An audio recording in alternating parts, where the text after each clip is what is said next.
Well, as we go into this week of Thanksgiving, I was reminded this past week, as we've been talking about money matters and debt and budgeting, what's coming Thursday?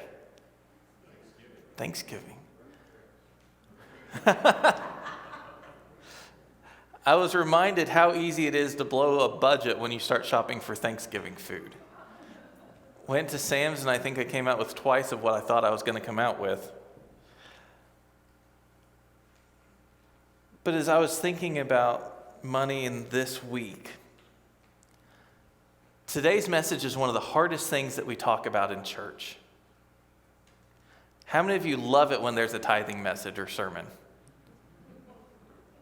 One. Way to go, Courtney. But overall, it's awkward. How many of you agree it's mostly awkward? How many of you most of the time have ever been in church and somebody's talked about giving and it felt like a guilt trip? I was watching a video of an African American church and they were talking about tithing, and they did the offering after the message that week. And the pastor said, you need to give so hard it hurts. He said, come up here and throw all the cash that you have in your wallet down at the altar. And so he did that, and people actually came forward and did it. And instead of gracefully picking it up like you think they might, they came in with push brooms and bags and just started shoveling it into the bags. I was like, man, that's a way to start a building fund if I ever thought about it. But to be completely honest, this is the hardest message I've prepared for ever. Because I know how awkward it is to talk about money in church, especially about tithing. So this morning, what I'm hoping to do is to present it in a different way than I know at least I've ever heard it in my life. Because I would say 90% of the time that I've heard about a tithing or a giving message in church, it felt like a guilt trip. How many of you would agree? Doesn't have to be this church, it could be any church. Even a first grader saying, uh-huh. So this morning we're going to do an overview of what God says about tithing and what God says about offerings. And so we're not just going to take one verse, we're going to take a bunch of verses. And we're actually going to look at what God says, and then we're going to transition into the New Testament and look at what Christ has to say. So as we get started, if you would go ahead and turn to Genesis chapter 4, starting in verse 3. But as y'all turn, just a couple of details this morning. So the first thing is we start talking about tithe. Everybody argues about the whole tenth thing. It literally means a tenth. If you actually start using the word in the Hebrew, it's a derivative of the number 10 when it talks about a tenth. So where does the tithe come from? We see in the Hebrew, the first tithe that was given was by Abraham to Melchizedek, who is a priest of the Most High God. Abraham had just conquered a city, and he had all these spoils. And what did he do? He took a tenth and he gave it to this priest for God. But then the question that I came up with, okay, is tithing itself unique to Jewish religion and Christianity? If you vote yes, raise your hand. If you vote no, raise your hand. 5 people raised their hand total in both of those. The correct answer is it's not just in Christian and Jewish worship. That many of the different pagan religions also developing around Israel at that time also brought tithes into the temples. But as we see it as the Jewish people progressed, we see in Deuteronomy that the people were instructed to tithe of their grain, their wine, and their oil. Originally, this was used to support the Levites who had no land or possessions of their own. So as the people of Israel, as they left Egypt, as they came into the new land, as they divided up the nations of the 12 tribes of Israel, there were 2 sons of Joseph that didn't get land. Or 2 sons of Jacob, there we go, that didn't get land.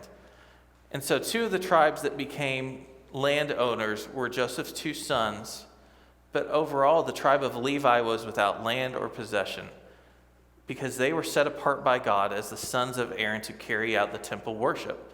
So the goal for them is they were not supposed to have land and to be stuck in their own way. And so what they did was the sons of Levi, they lived in the temple, they worked in the temple, and those who were out in the more remote areas of the tribes would actually go house to house and live with different people. How many of you would like the pastors in town to come stay with you for a month at a time? Everybody says no. But that's what they did. And so to help support them and to give them food, it's what happened. So the tithe was given by God to Moses to say, hey, if we're going to support these priests and what they do, here we go. Because the whole extent and the whole idea of this was that the priests and the sons of Levi would live with the people of Israel and instruct them in the way of God. And so that way there would always be somebody with them to say, well, thus saith the Lord, or this is what God says. Or when people have an issue, that the Levites would be the judge of the area, if they did what they were supposed to. But as we know in the biblical narrative, that all of a sudden as we get into the time of the judges, which we've been talking about Wednesday night with the kids, that people decided to do what they thought was right. And the whole time throughout the whole book of Judges, you know what the number one thing that's missing is? The Levites and the priests. And the only time that we see a Levite mentioned was it was a corrupt Levite who gave up his forsaken God-given right as a Levite to be a priest to God and sold out to be a priest of an idol. Think about that for a second. So we have tithes of God wants to support you and take care of you. And the only thing that they were supposed to do was to be faithful to what God had called them to do. And they didn't do it. But then what happens with the tithe? Do people keep bringing tithes? Yes. Same thing when they brought the sacrifices, which we'll get to in a second. That after the sacrifice was given to God, that part of the meat that was cooked on the altar was given to the priest to eat. That's how they ate. Because they really didn't get paid as we do now. But what about history of the offering? Who knows where the first offering is mentioned in the Bible? Lori. In Genesis. That's where we're going to be this morning with Cain and Abel. And what I also think is interesting is that the very first offering that's mentioned is also with the very first murder. But why? We'll get to it in a minute. So what comes out of this offering system? We see people coming, we see Abraham when he comes into the land, even when he brought Isaac up, that he was bringing an offering to the Lord, or he was going to offer something. And so we know at some point that God had told the Jewish early fathers, hey, you're supposed to give an offering to me. But then it continues on, and we get to Moses, and we get this whole offering that gets set up under the Mosaic law of burnt offerings, which is the one that we know the most of when we think about when people would bring a sacrifice to the Lord. We have the peace offering, which expresses thanks to God for his bounties and his mercies. And so if God had done something good for them, they would bring an extra offering on top of what they had already offered. And then finally, and here's the fun one, it was called the guilt offering. If you feel guilty and you're not sure if you sin, but you might have, you bring another offering. So I kind of wonder how many times the guilt offering was brought. Because I know as a little kid, there'd be times I feel guilty and I have to ask, is this wrong? And half the time my voice would crack like that too. So, but as we keep going in this, before we go to the Cain and Abel story, we need to keep this in mind. Tithes and offerings in the Old and the New Testament were about sacrifice. We're going to keep developing that this morning. So, in Genesis chapter 4, starting in verse 3, in the course of time, Cain brought to the Lord an offering of the fruit of the ground, and Abel also brought of the firstborn of his flock and of their fat portions. And the Lord had regard for Abel and his offering. But for Cain and his offering he had no regard. So Cain was very angry and fell on his face. And the Lord said to Cain, "Why are you so angry, and why has your face fallen? If you do well, will you not be accepted? And if you do not do well, sin is crouching at the door. Its desire is contrary to, but you must rule over it." We see later in Hebrews 11 that the author of Hebrews clarified this, that it wasn't necessarily about the difference between bringing meat and bringing fruit, but it was about the heart situation. Because both Cain and Abel gave according to what they had. But as we start to see, even going back to Genesis, that God is more worried about the heart of the giver.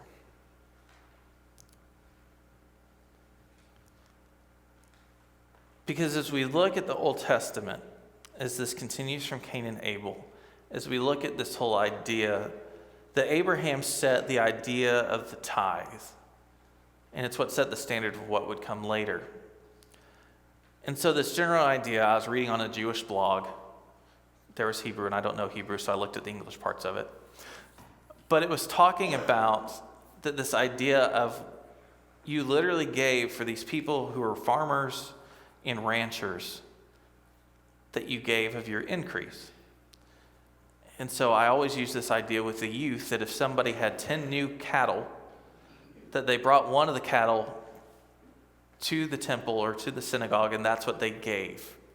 And so I tell the youth all the time, since I've been out here, I really want somebody to bring a cow up here and say, "Hey, here's my offering." And I have to figure out what to do with it. But that's what they did. It's what they saw.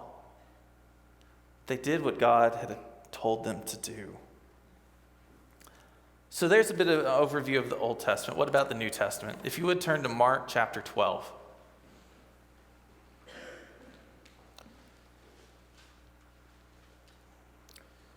Starting in Mark chapter 12, beginning in verse 41. "And he sat down, Jesus, opposite the treasury, and watched the people putting money into the offering box. Many rich people put in large sums, and a poor widow came and put in 2 small copper coins, which make a penny. And he called his disciples, and he said to them, 'Truly I say to you, this poor widow has put in more than those who are contributing to the offering box. For they all contributed out of their abundance, but she, out of her poverty, has put in everything she had, all that she had to live on.'" What I think is interesting is we've gotten, in our churchy world over the years, so legalistic about giving that at times, thousands of years ago, that the church abused it. That's how we got to the Protestant Reformation. And so it's because of the abuses of man that God himself meant as a spiritual discipline that it's become a nasty thing to talk about.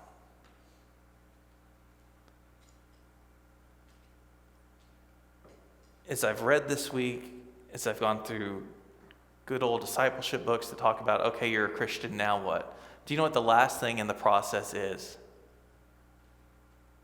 It's giving. And I was reading in one book that was explaining it in the Leader Guide. And it was saying that the reason they put giving as the last thing is because it is one of the hardest things that people can do. Because what did we talk about starting 3 weeks ago? When we think about money, we think about what is ours. We think about what is mine. We think about, well, if I just had that 10%, what can I do with it? As I've been here and I've gotten to know many of you over the past 5 years now going on, as I was talking to one person one day and we got talking about tithing, and I don't remember how we got onto it. But he said, when we didn't have much, it was easier to tithe. He said, you make $200, you give 20. But when you start making more and more, how much harder it is sometimes to give. That if they would not have been faithful when they had not a lot, which most of us are in that situation when you get married, to where you don't have a lot and you're scraping by. But then as you get further along in life, and most of the time as you get older, what happens? Your salary grows up because of experience, that as you have more, that if you wouldn't have started way back then it would be a whole lot harder to give now. Because $20 is different to, say you make $200,000, if you take the 10%, that's $20,000. Think about that for a minute. Especially if you waited to write one big check at the end, that pen for me would be shaking a little bit. Because mankind is naturally selfish. That we want, we want to take care of ourselves. And I've heard growing up in the church many arguments, in the New Testament, it doesn't say 10%. That's Old Testament law, that Jesus came to fulfill that. But the example that we have here, Jesus' teaching on giving is giving until it hurts. That for those who want to argue that, this whole idea of 10%, that was good for the people in the Old Testament. That's for the Jews. That's not for us today. But the example that we see of Jesus talking about giving is of a widow giving everything that she had, which is probably as much that she could live on, and she gave it all away. That we see in the early churches, we get through the Gospels in Acts chapter 2, that they sold everything that they had and gave to each other, and the poor as needed. That we continue on in Acts chapter 4, as we see Ananias and Sapphira, that as they sold their land, they hoarded what they had. And it wasn't the actual hoarding that was the issue, it was the lying about it, to where they brought in, they say, here's some of what we got that we think that we need to give, but they lied about it, and that's what they were judged on.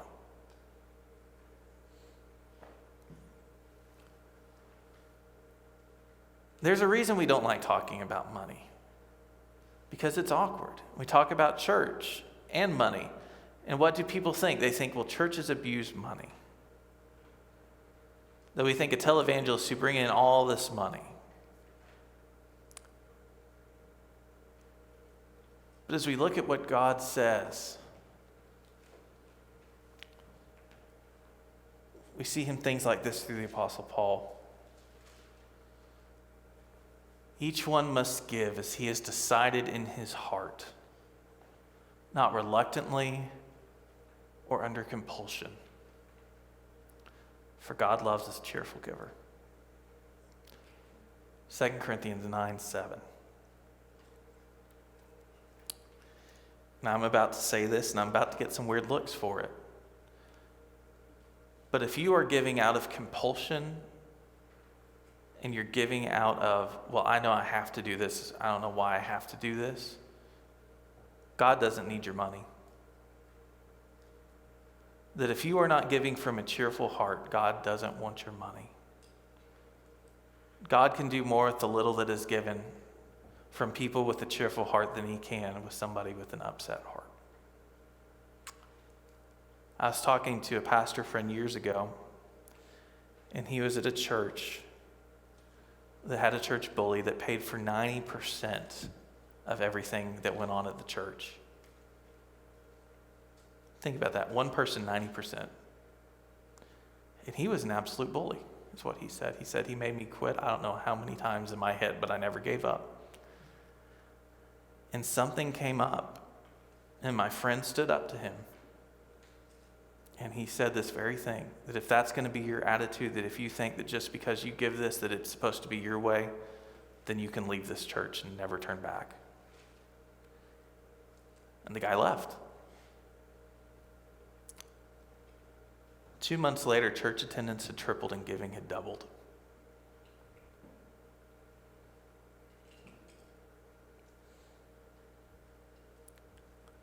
That when we do what God tells us to do,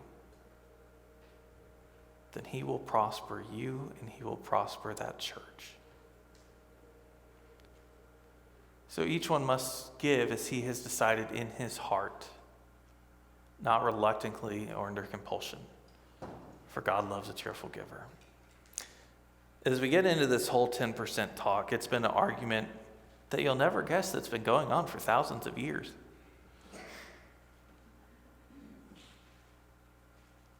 But giving is between you and God. I don't want to know what people give. That is between them and God. That there's some people who literally give just as they are able to, like the widow's mite. That there have been widows in this church throughout the years since I've been here that have given as much as they could.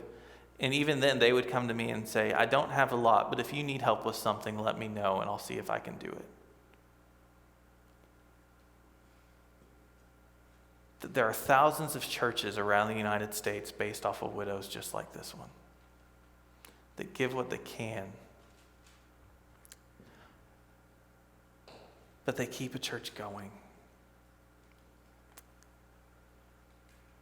Because here's the thing. As we look at the number of churches that close a year, saw an estimate last week before I walked in here, that there are 10 to 20 Southern Baptist churches that closed last Sunday alone, that it was their last Sunday. But do you know what one thing they had in common was? Most of them had over $100,000 in the bank.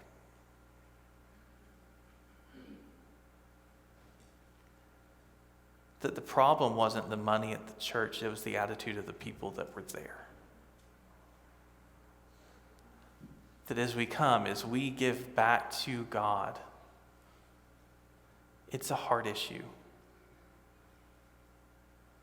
That I would rather have people come and give joyfully than somebody walk in and say, I just sold something and here's $1 million check. Because flat out, I tell them no. Because if you're not giving in joy, then there's something else going on that you need to address between you and God. So going back to something I mentioned earlier, when we talk about giving in the church, there's been a lot of mistrust in churches and giving for years.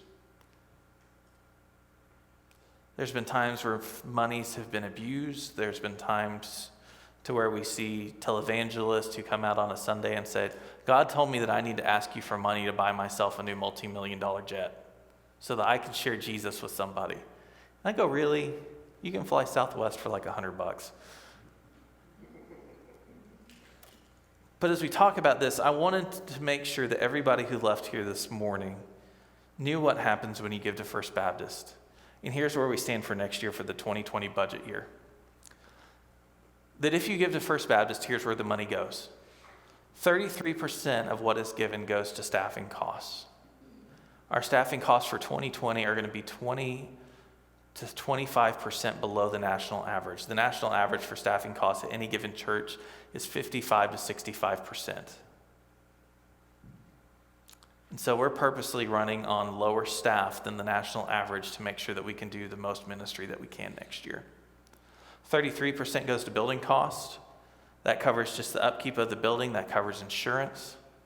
14% goes to local church ministry. It goes to cover Sunday school. That goes to cover adult programs and some other things. 10% of the budget for next year covers youth and children's ministries as we love on the youth and the kids. 6% next year is going to go to community outreach as we go out into our community to tell people about Jesus, to love on people. And the last percent, 5%, goes to denominational missions. And if you actually add all those up, it actually adds up to 101%. But I tried to round everything to give easy numbers. So out of 101%, there you go.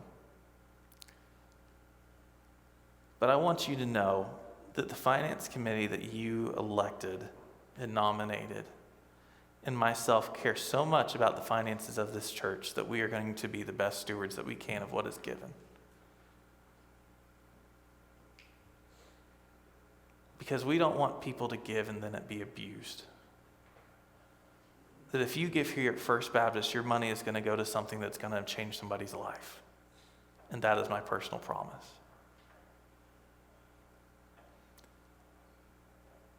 Because people want to know what they give to. I was reading another book. Can you tell I like to read a lot? It's a book called Not Your Parents' Offering Plate. I think I gave a copy to all the deacons a couple of months ago.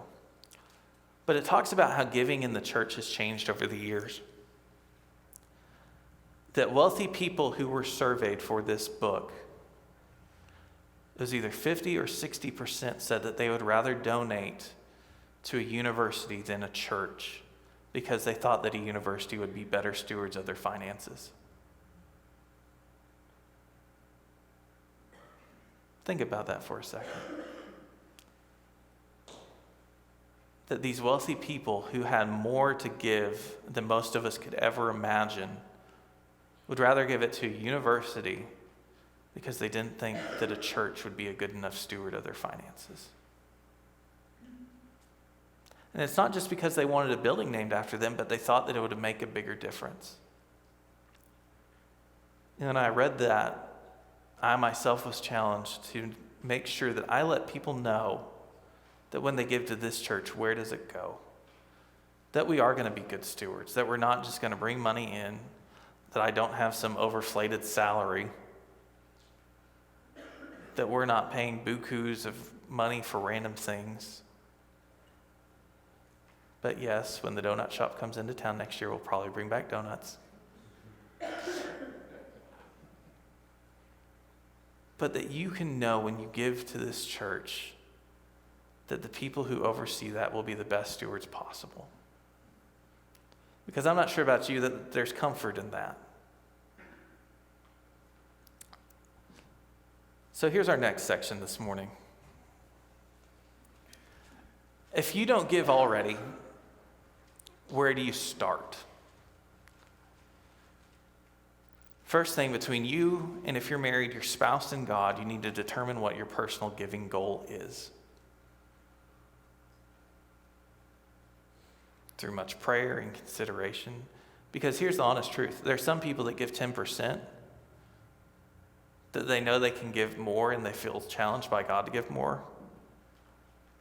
And I've had people talk to me, I think God is calling me to give more. Be like, okay, then do it. If God tells you to do something, do it. You don't just sit on it. Here's the number 2 with that. If you are not able to start giving your goal immediately, start somewhere. If you say you make $1,000 a week, if you're not able to automatically say, I'm going to give $100 to the church this week, if you need to start budgeting and rearranging things to get there, that's why we started with budgeting 2 weeks ago.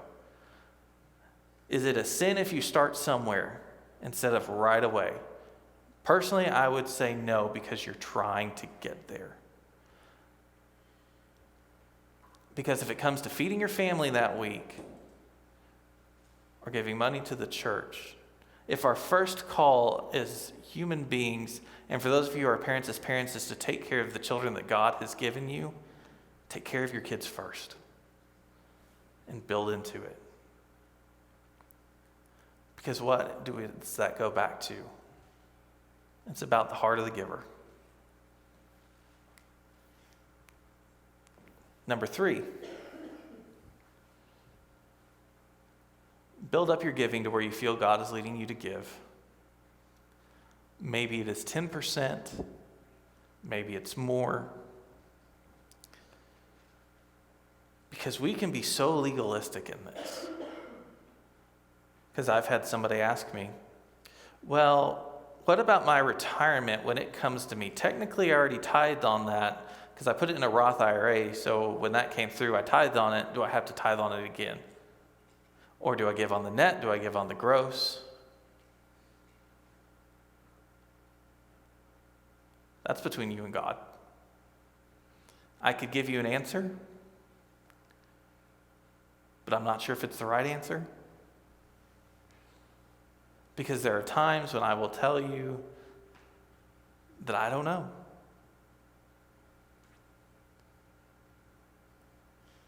But if you and God have worked it out in your heart, because here's the thing, even good old Dave Ramsey challenges people who aren't Christians to give 10% of what comes in. He says, you don't have to give it to a church. But his thing is that it changes your attitude about the things that you have. And I thought about getting this, but I figured I might make a mess with it.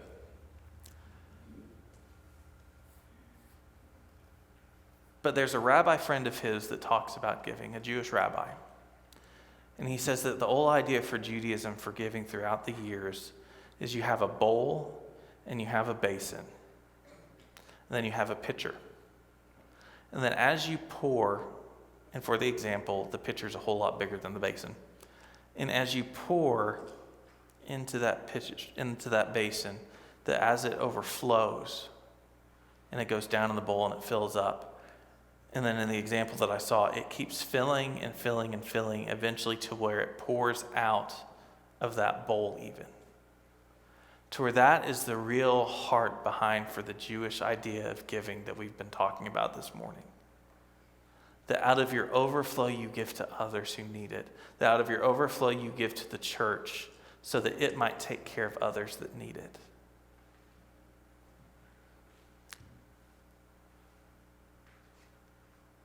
Because if every person who claims to be a Christian in the world gave to the churches, and the churches were obedient and took care of the poor and the needy, there would be no poverty in the world.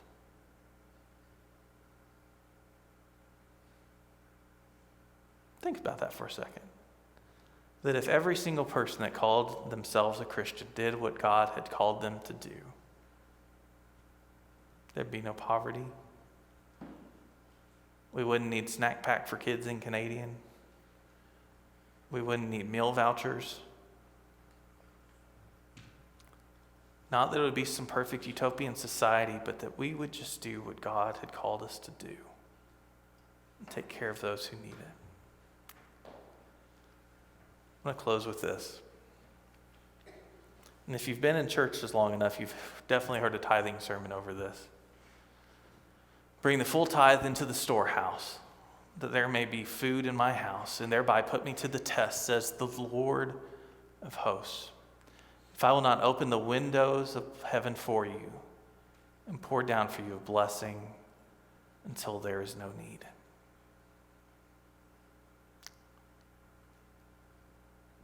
It's the prophet Malachi's talking about this.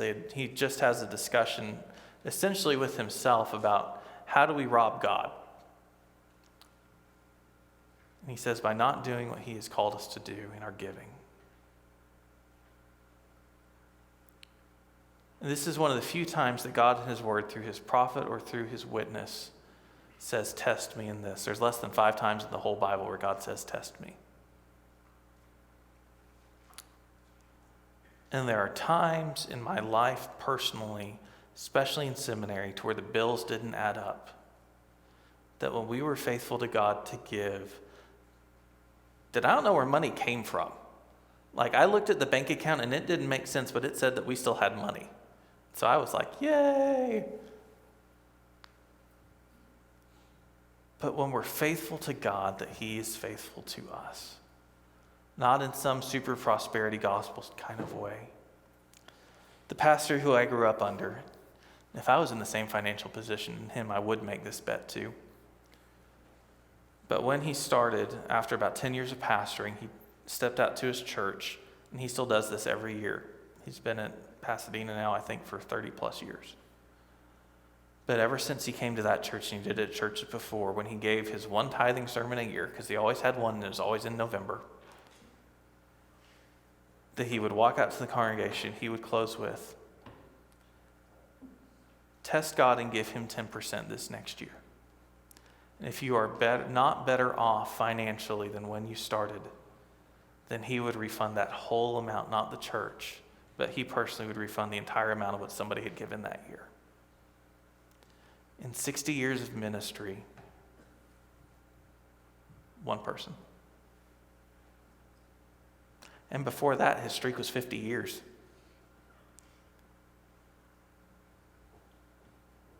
Trust God with what he's given you, to give him back just a portion of that. Because in the end, you will be better off. You might be thinking, well, Matt, I've tried that and I wasn't financially better off. But where was your heart at after? Where was your relationship with God at after? Because there's times to where we want to personally say, well, if I do that, if that's the simple formula that I give God 10% and I'm going to come back with a 20% investment on that, you got a deal. Me and myself, I've thought that way. But it's not about that. It's not about what we can get. It's about being faithful to do what the Lord Almighty has called us to do. Because when we are faithful with Him, He will be more faithful to us. You guys, in my almost 30 years, and there's plenty of people here that are older than I that can say that God has never failed them yet.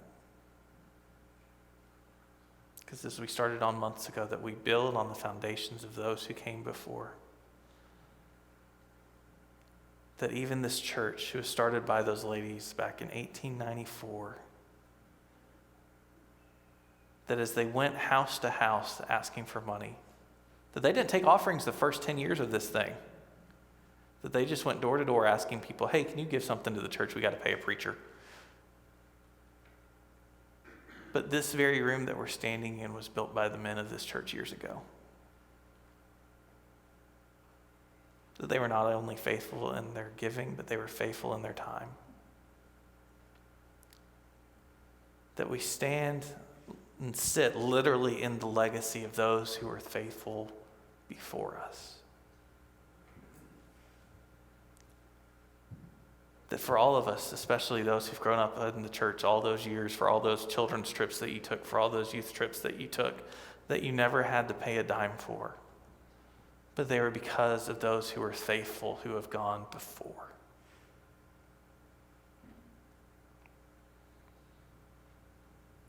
That we see examples, many of us from our parents, of them giving. They're the ones who taught us to give. But once again, we stand on the legacy of those who came before.